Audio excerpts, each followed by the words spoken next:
Lalu pertanyaannya, apakah Abdul Somad ini ceramah sesering mungkin bisa membuat negara ini maju pesat? Atau negara ini berkembang pesat? Memangnya ceramahnya Abdul Somad ini bisa bikin negara ini bisa produksi pesawat luar angkasa sendiri?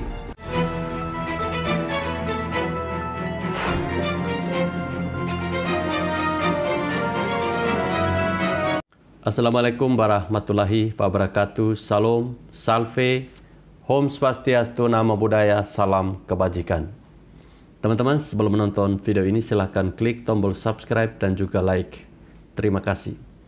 Baik teman-teman, topik pembahasan saya kali ini, saya akan membahas dua orang yang satu frekuensi, satu rel, satu gerbong, bahkan boleh dikatakan mereka ini satu pabrikan. Seperti yang saya katakan teman-teman, bahwa orang yang satu frekuensi cenderung akan saling memuji dan mendukung, meskipun terlihat sangat konyol dan tidak logis di mata kita teman-teman.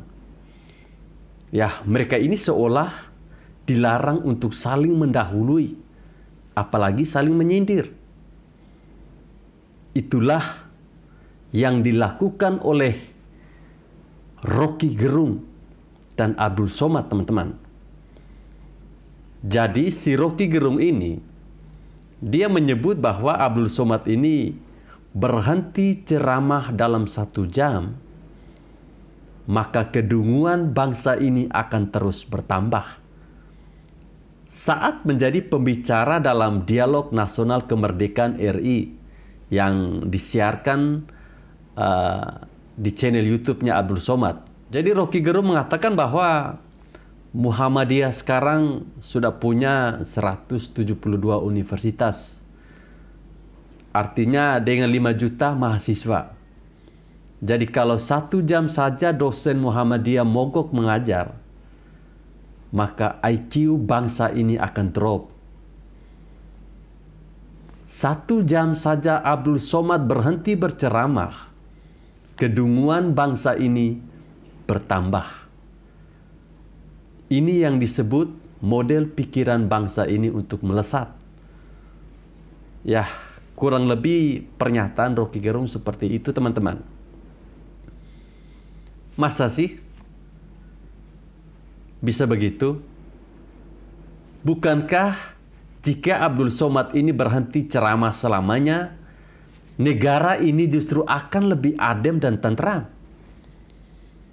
Kedunguan akan terkikis habis dan bangsa ini akan lebih maju. Bukankah seperti itu?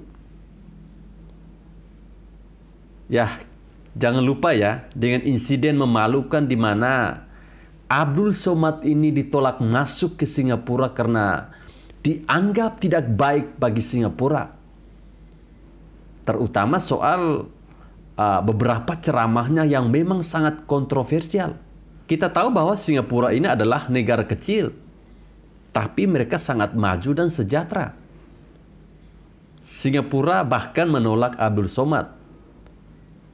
Kesimpulan ini kan ya mudah kita tarik teman-teman.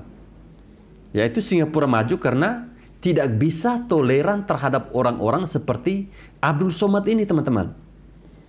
Coba kita bayangkan, kalau Singapura itu seperti Indonesia, yang selalu membiarkan penceramah yang tidak bermutu untuk terus memprovokasi negara.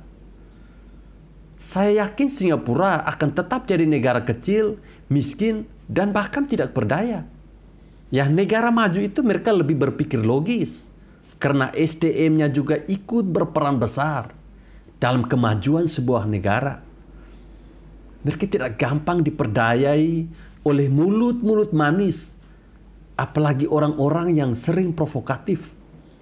Apalagi yang hanya jualan agama dan surga. Apalagi yang suka mengkafir-kafirkan orang lain seenak jidatnya mereka. Ya, kita tahu bersama bahwa di negara kita ini banyak sekali orang yang mabuk akan agama. Tidak peduli siapa yang bicara.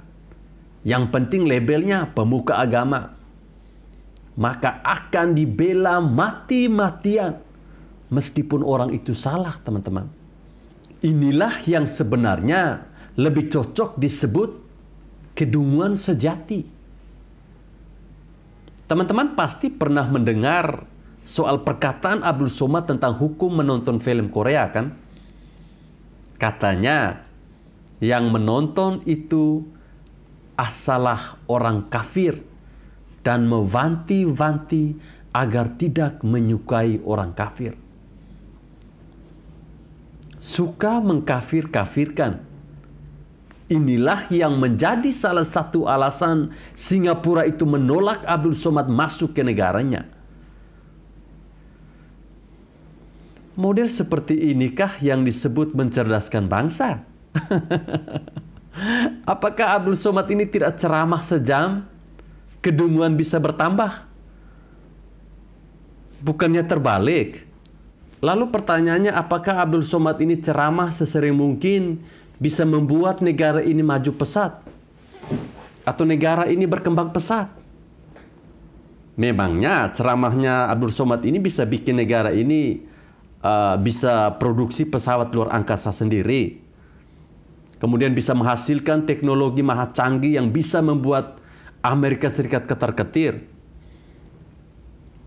Semua itu hanya tergantung pada SDM di negara kita. Penguasaan sains dan teknologi yang paling berperan. Itu semua tergantung SDM.